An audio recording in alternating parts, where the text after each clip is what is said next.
Now, Kosha, the migrant crisis continues to be a major issue for the Biden administration.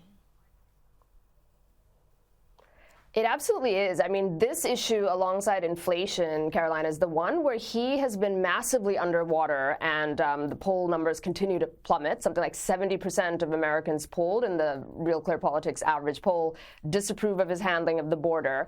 And, more than half of Americans actually are very happy to have funding as required applied to securing the U.S. border, over and above securing other borders in foreign countries. You often see that juxtaposition because the U.S. taxpayer is getting fed up with U.S. involvement in foreign conflicts while you see this happening right at home.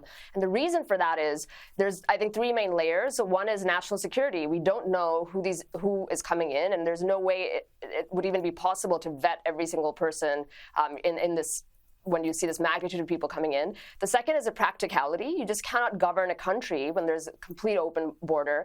And there's something like 30 to 40 million people in the United States right now have come in illegally. You can't govern a country that way. And I think the third is it just looks like a real moral failing because it's unfair to the millions of people who want to come in and do come in legally when you see this chaos, and it's not getting any better. So how damaging do you think it will be for President Biden in the 2024 election? Or is it going to give Trump more of a bump since he was so hard on illegal immigration?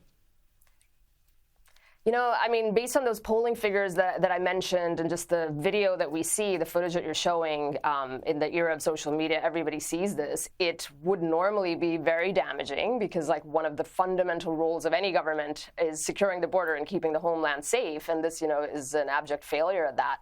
The issue is this is not a normal election.